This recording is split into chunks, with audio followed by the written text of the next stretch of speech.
morning or early afternoon, actually, now. It's Joyful Christian Hermit. Full day here today. And I'm ill. I overdid it yesterday.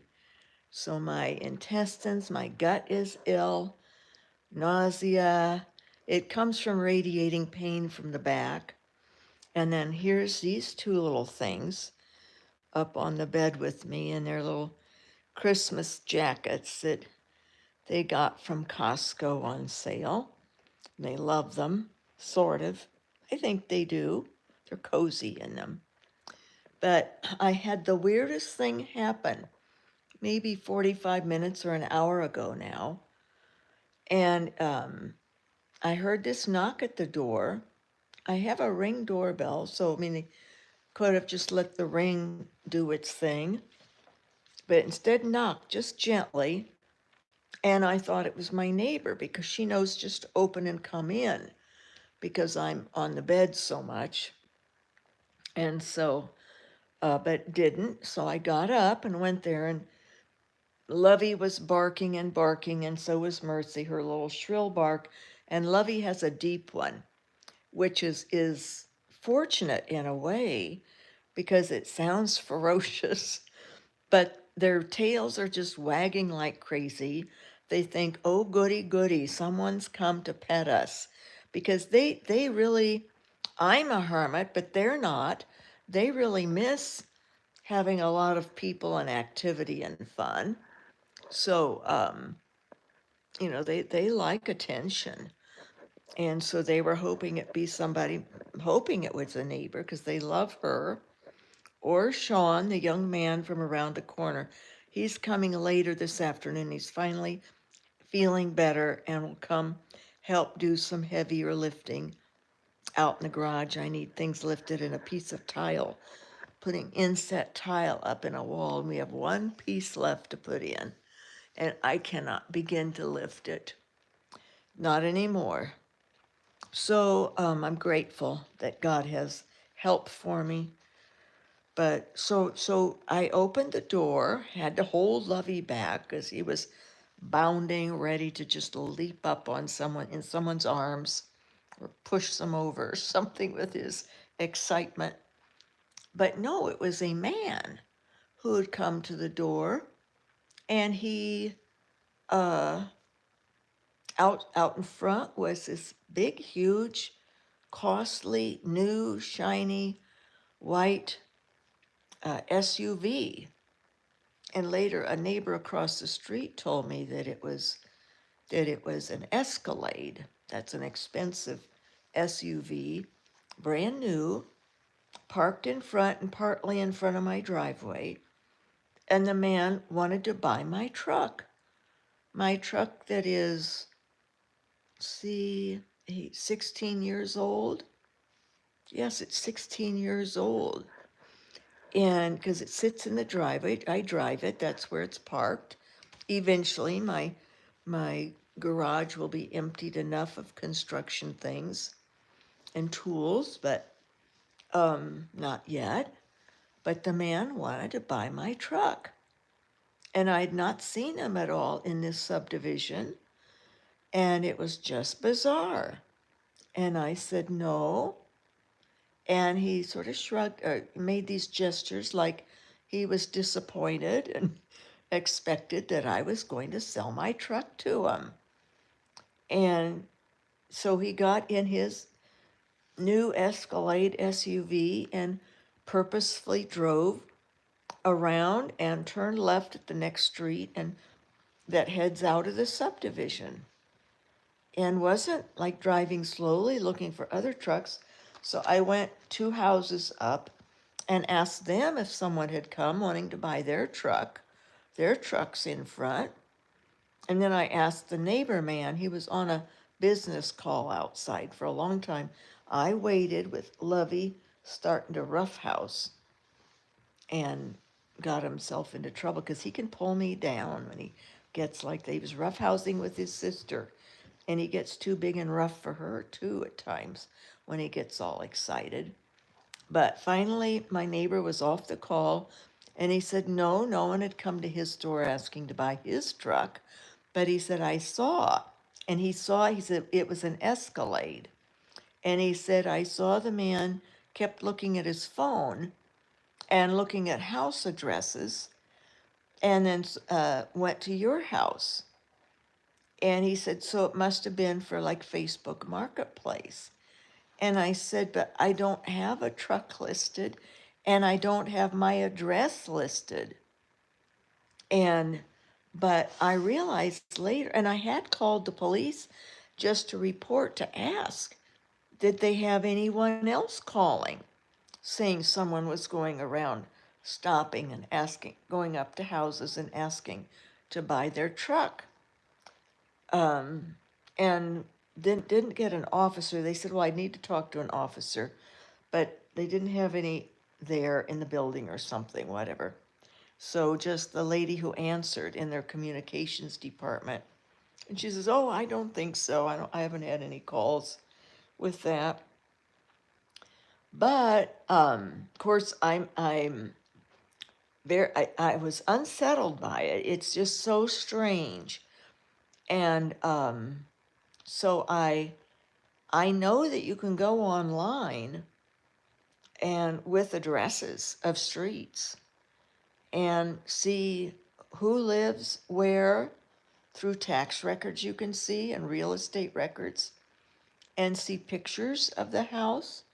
So after I got this place 5.5 years ago, nearly 6 years ago, they updated, they took a photo, the assessors do, they drive by, and so my truck is in the drive, and it lists, who lives there, approximate age, sometimes they get it wrong, but they go by tax records, and the address. So you can actually be fairly targeted easily.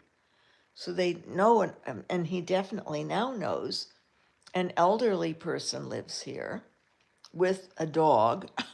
He didn't see Mercy behind Lovey. I only put the door open to have my head see out because I was leaning over, holding on to him, because he would just go out and jump up and give kisses all over this person.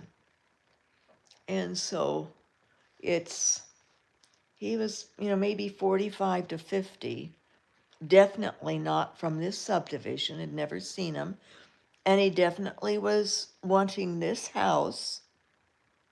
And because when he drove up the street that goes out the subdivision, and he drove purposefully, as if, well, that's done. I've taken care of that.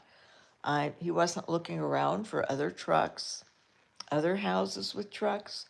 So I might call the police back later and see if I can get an officer to say this and to say it was an Escalade, just in case they do have other calls, because I don't think the woman who answers the phone took it seriously or is going to tell any police officer about it. But it could be some kind of a targeted situation.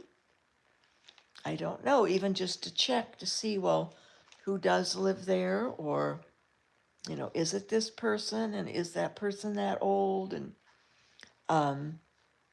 or what? Because, but my neighbor across the street, he was convinced. He said, oh, it's fine. He says it's just somebody was wanting to buy one from Facebook Marketplace and just got the address wrong. No, because he wanted my truck, wanted this truck. My truck is not listed. I have these little odds and ends. I have like 3 things on, but you don't put your address on at all.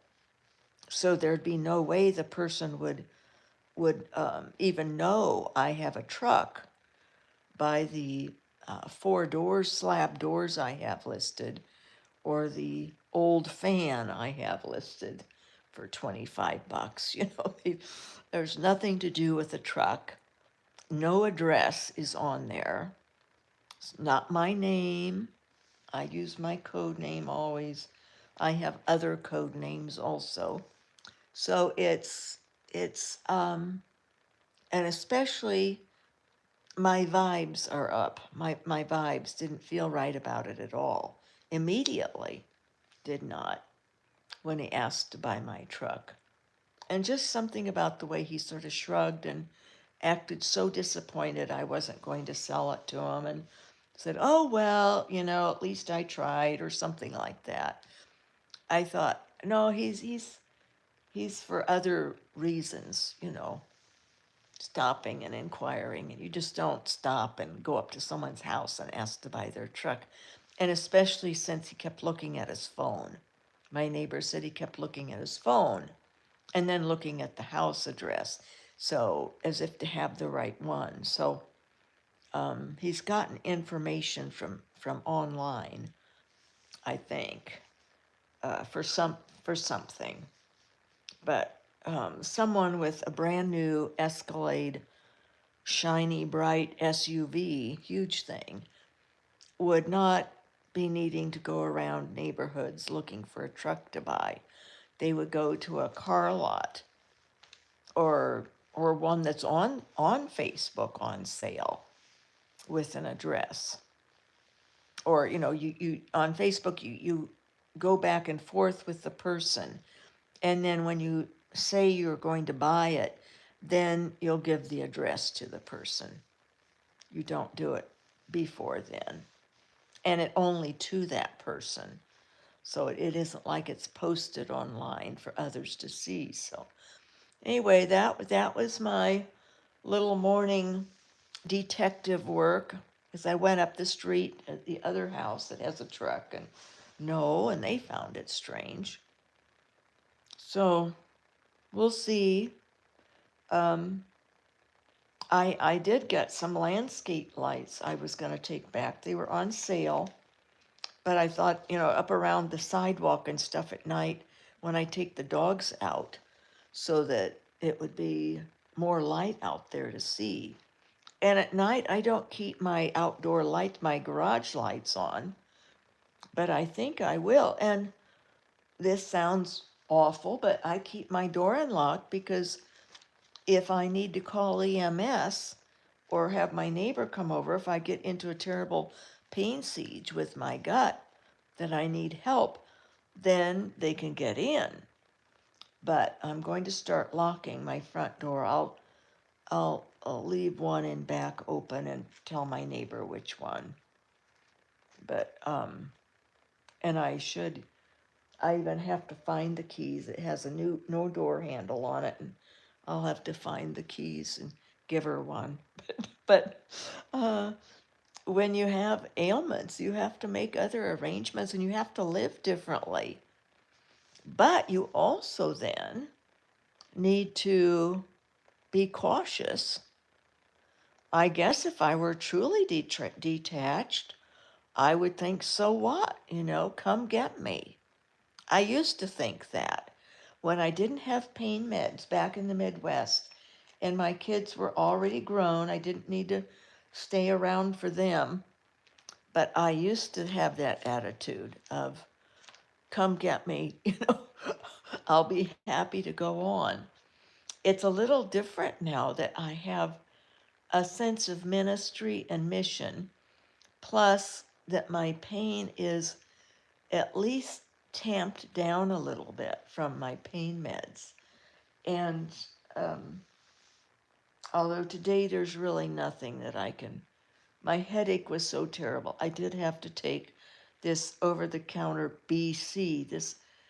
They come in packets, ground aspirin with caffeine. They're very strong, and they can cause stomach bleeding.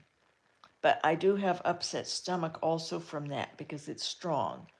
Even though I took it with food, but and plenty of liquid, but it's just one of those things. So um, I don't want to deal with troubles.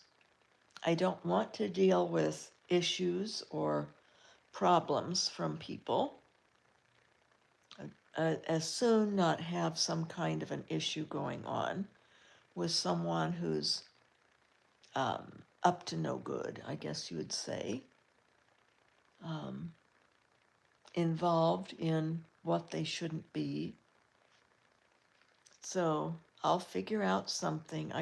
I had thought about putting these little that you stick them down in the ground, and the sun will make them shine at night, that they're LED or something. And then at night, then I have more light when I take the dogs out. I'll be able to see the sidewalk and see the yard. So when I take the dogs out to use the bathroom at night, there'll be more light. There's a squirrel out there. If the dogs were out there, they would be going crazy. They would pull me down and drag me across the yard to get to that squirrel. Yeah, it's a squirrel, not a chipmunk, a squirrel. So gorgeous day here. I'm going to, though, get up. I've been up trying to work on some Christmas cards, and I'm going to start measuring for the exterior trim boards. I have them already primed and one coat on them that I did a long time ago. I have them all stacked, ready to put trim in. I just have to cut. And then the corner edges, I'll put some primer on so that no moisture or any air can get in. I like to. My neighbor was sort of surprised at all the processes I go through for doors and window trim. And I explained to her that I like to do Omnia Pro Deo, all for God, and that I've prayed in advance for whoever would have this house after I'm finished, hopefully finished with it or dead, and it needs to be sold unfinished if a family member doesn't want it unfinished. And then, but I try to do my very, very best to do professional quality, even though I'm just an old lady. But I've learned how to do things, but it takes me much longer.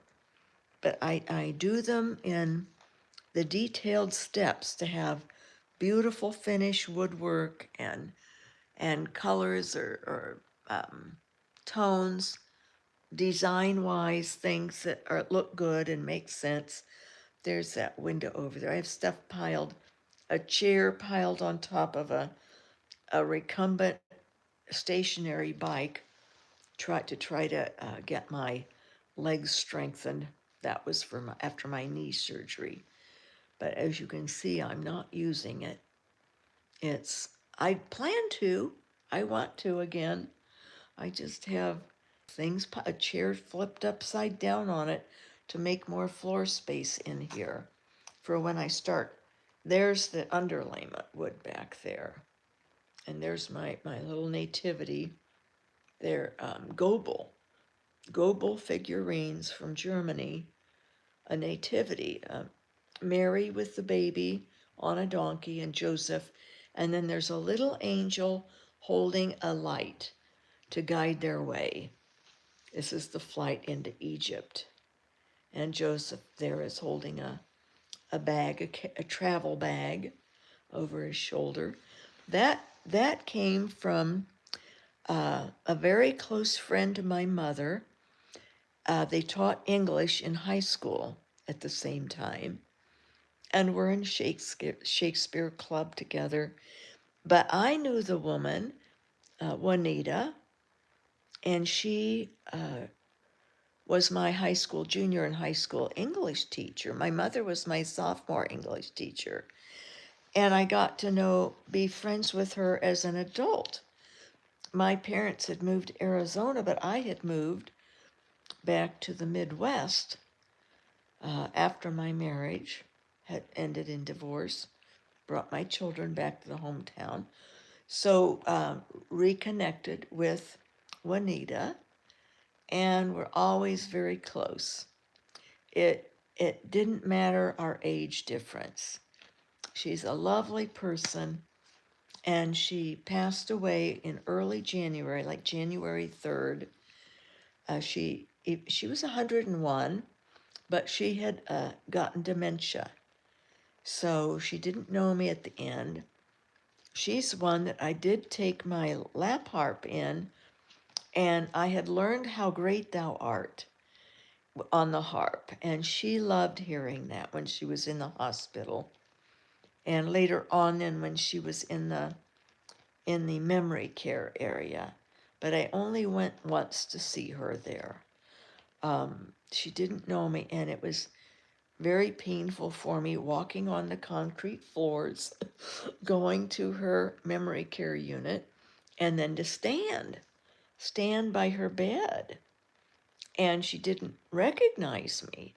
Well, I thought she didn't, but at one point I did see her, and it seemed she did. So I felt bad about that. But the time I did go before she'd lost her memory totally, but was had pneumonia and was in the hospital. She couldn't speak much anymore, and she was having dementia, but not totally forgetful, not totally uh, no memory whatsoever. And she knew it was me. She said my name. She would be sort of in and out of awareness.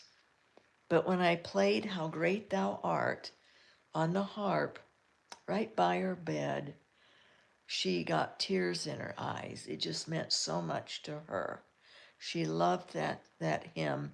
I had played some others that I had learned, but that one got to her heart. And when I left, the nurses were saying, "Oh, we were all listening. We wish you could come and just play anytime," because she says others in the hall, other patients are commenting that how lovely it is to hear that harp music. But I didn't live in the town anymore.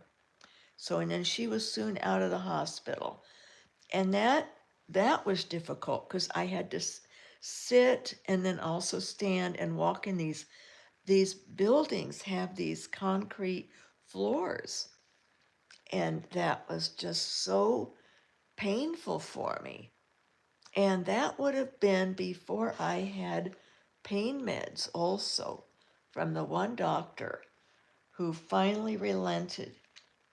But then later on, when I got my records, he had said terrible things about me in the records, even though he had given me the pain meds and said, well, they should have given you what you needed. So I thought he was okay with it. He had my records and he knew me personally. And we went to we were Catholics. He was Catholic. I was a convert. I knew his wife. She was very dear. And my son was best friends with his two daughters. So uh, it was just horrible then to read what he wrote. And I did call him. It was when I went to the islands. I got my records from him, and then I saw what he'd written behind my back. That would be very condemning. And I thought, good luck to me getting pain meds from anyone on the island. So I talked to Dr. H about that and on the phone, and he said, just don't give those records. But it was right before everything then became computerized after that. So maybe they got his comments. I don't know, but um, he had asked me, though, how I had injured my shoulder, that I had to have two shoulder surgeries. And I told him the truth because his third cousin is Saint Alphonsus of India, the first female Indian saint. She was a mystic. She died in, I think, the late 40s or 50s, but he was her relative. She was his relative in India because he was from India. And um, she was a mystic. She levitated. She had ecstasies. I thought he'll understand that, it was the bishop wanting me to, thought I could stop the ecstasies. So ordered me to stand in the back of the chapel during Mass. Stand, walk around, do whatever you have to do to get rid of this. Otherwise, I'll know that you are just making it happen so you can get attention. You just want attention. They taught you.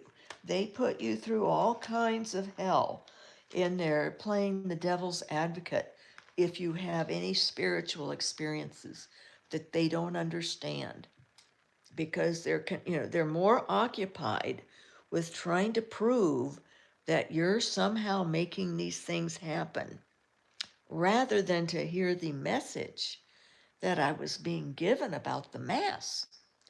They were more, and they couldn't get off of it.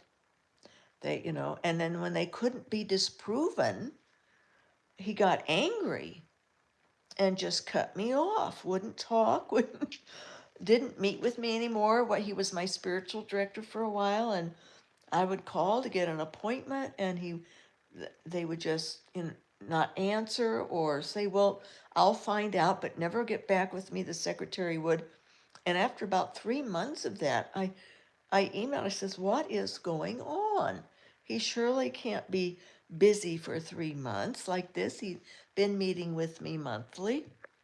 And sure enough, she didn't say why, but she says he uh, doesn't want to be your spiritual director and doesn't want to talk to you again either. It was very curt. I kept those. I kept those emails, and from that secretary and from also Reverend Monsignor, just to remind myself of the reality of just how people who have mystical experiences can be treated. I haven't read that kind of stuff in books of mistreatment by the clergy. But boy, so it's nothing to ever envy. And of course, and I said, well, call Dr. H. He's very adept in the supernatural and the supernormal experiences. And he's also, because they thought maybe I was self hypnotizing myself or something, or faking it.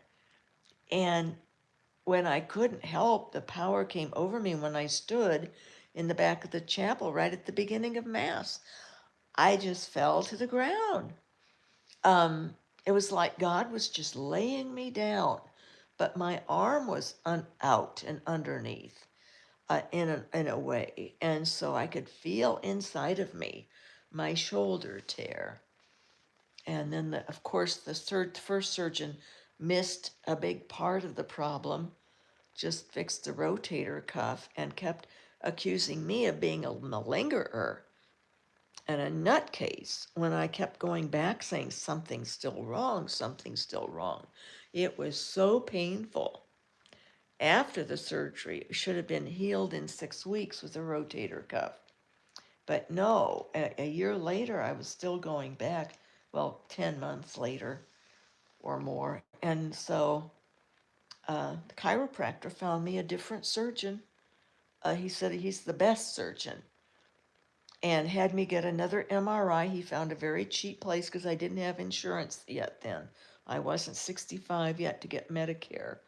So I had to pay all these surgeries out of pocket and use up inheritance for that. The Reverend Monsignor and the bishop, they would not help with the payments. They would not use the cathedral insurance, even though it was an accident on their property. And under direction, I was essentially forced to stand because otherwise he taunted and said, "Oh no, you are just making this up because you want attention." And if he'd known me for he should have known I did not want attention. I'm not at all that type. And I was uncomfortable with it. It was embarrassing. It's so vulnerable to be there and unable to move and having people pinch me and kick me and push hard on the back of the pew and or shake it, and it would hurt my back, and just awful. So anyway, that was all that. It's no picnic. And I don't know how I got onto that, even off of what happened with this strange man, other than I'm vulnerable. I'm vulnerable, and my truck is not for sale. I need it. The best, most comfortable ride I have. You're up off the ground. And I found out they build the driver's side of a truck seat extra well. They are built better than any car seat. Well, maybe a fancy, expensive car like his Escalade, the man's Escalade, but who can afford those? I can't. Mine was a used truck, and it's in nice condition because I truly am the little old lady who rarely drives it, but it's 16 years old, and why he would pinpoint my house, it's just weird. So no, I don't feel okay, even though my neighbor says, "Oh, you're fine." He was just thought got him address wrong on Marketplace. No, he didn't. There was he wouldn't have come to my house and with to buy that truck because there was no address and there was no not mine anyway. And if it was some other address, something for sale, it wouldn't have been this street or mine because he was specifically here for that. It was anyway. I know God will protect, but it's just I better start praying for that man. There's some reason why God always has weird things happen. Always. And I am going to call the police back because he may be in some other subdivision doing this. Or he may be scouting places just to see who's there, not at all about a truck. Maybe wanting to break in or something. Might be part of some kind of a group that does things like that. He seemed very nice, but of course, are they going to seem awful? No. So I'll follow through because God always has some weird thing happen to me for a reason. He'll know, he always knows I'll pray and he knows I'll follow through. But I think the police need to be on the lookout for this. And I think there's a way you can put out an alert to neighborhood watch or something, but he left the subdivision. He was just here for my house, and whether or not he really wanted my truck or not, because who would just sell their truck to you? You know, going up to the door and asking to buy a truck in the drive. So I'll stop, say a prayer that I can get to the bottom of this, or that I do what God wants me to be doing as a result. Because the man had plenty of money to go to any car, maybe, who knows about his own car. Maybe it was all low down and owes oodles on it. Well, God bless his real presence in us, and God is in us, and there's constantly spiritual warfare going on with the world, and there's also at times just strange mistakes, but not this one. This one has left me with my vibes. My little vibes are on notice, and they were immediately. So that's always a signal to me, too. Oh, it's just such a beautiful day. I'll get up and start doing my window trim, measuring for it and cutting it. I'm not going to install, but I'll try to get as much done as I can of simple things that I can be laying down a lot, back and forth, up and down, up and down. Try to keep going without, when I get to this point of pain and nausea and stuff, I know not to push it too much. Just take it easy and get through. And I did overdo yesterday, but it was a lot of fun with my neighbor making some headway in the mess. She even said she had never seen my dresser look so good. it it I'm even getting down on the dog's toys that needed mending. It used to be piled, that was my mending spot. Pile stuff on the dresser. So these spoiled animals. They are truly spoiled. Look at them. And this is my mother's comforter. Yesterday, when I was telling Mercy she could sleep on that, Lovey just used his paw and kept going down on it like this, like, no, this is mine, this is mine. They are totally entertainment. Thank you, Lord Jesus, for these love and mercy. They're the enforcers around here, keeping me up too. Up and outside a lot. God bless you all. See how I figured out how to get this turned off yesterday, but not sure. I'll just do this. Maybe this will work. Well, I don't know how to get it to turn off, so I will just turn off the phone. That didn't work either.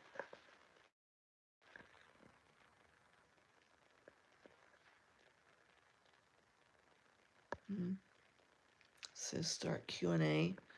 Well, and there's an X up here. Usually that turns something off. There it did. End.